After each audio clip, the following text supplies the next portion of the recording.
Hello நண்பா நண்பீஸ். ஒரு யானை ஒன்று ஆற்றுல குளிச்சுட்டு வெளில வருது. அப்படி வெளில வந்து அதோட வீட்டுக்கு போகும்போது ஒரு பாலம் ஒன்று இருக்கு. பாலத்துக்கு அந்த பக்கம் பார்த்தீங்கன்னா ஒரு பன்னி நல்லா சேத்துல விளையாண்டு வெறும் சேரும் சகதியுமா ஆப்போசிட்ல வருது. அதை பார்த்து அந்த யானை என்ன பண்ணுதுன்னா அந்த பன்னியை கிராஸ் பண்ணும்போது அந்த யானை நல்லா ஒதுங்கி ஓரமாக போகுது.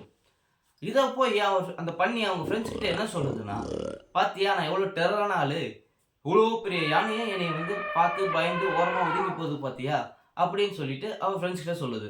இதை கேட்ட ஒரு சில யானைங்க அவன் ஃப்ரெண்டுகிட்ட போயிட்டு என்னடா இவன் இப்படி சொல்கிறான், அது உண்மையா அப்படின்னு கேட்குது. அதுக்கு அந்த யானை என்ன பதில் சொல்லுதுன்னா, நான் நினச்சேன்னா அவன் என்னை என் காலிலேயே மிதித்து நசுக்கி கொண்டிருக்க முடியும். பட் நான் குளிச்சு க்ளீனாக இருந்தேன், அவன் ரொம்ப அழுக்காக இருந்தான். நான் அவனை மிதித்து அது என் காலில் திரும்ப என் சேராகிறதுக்காக நான் குளிச்சதெல்லாம் வேஸ்ட்டாக போயிடும். அதனால தான் நான் அதை விட்டுட்டு அப்படியே நான் அவாய்ட் பண்ணிட்டு ஒரு ஓரமாக வந்துட்டேன் அப்படின்னு சொல்லுது. So moral of the story என்னன்னா, நம்ம எவ்வளோதான் பவர்ஃபுல்லான இருந்தாலும் நம்ம பவரை எல்லாத்துக்கிட்டையும் காமிக்கணுன்ற அவசியமே இல்லை. ஏன்னா அசிங்கமான ஒருத்தவங்க கிட்ட போய் நம்மளோட பவரை காமிச்சு நம்மளும் அசிங்கமாகணும்னு அவசியமே கிடையாது. அதாவது நான் என்ன சொல்கிறேன்னா, ஒரு சாக்கடையில் கல்லை தூக்கி வீசினீங்கன்னா அந்த தண்ணி நம்ம மேலே தான் தெரிக்கும். ஸோ சாக்கடையில் கல்லை தூக்கி வீசலாமா வேண்டாமான்றதை நீங்களே முடிவு பண்ணிக்கோங்க.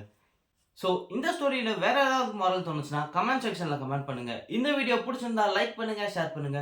மறக்காம நம்ம சேனலை சப்ஸ்கிரைப் பண்ணிருங்க. அடுத்த வீடியோல வந்து உங்களை சந்திக்கிறேன். அது வரைக்கும் டாடா பை பை சொல்லிக்கிறது நான் உங்க பாலா. அண்ட் இது நம்ம fun zone entertainment media. By.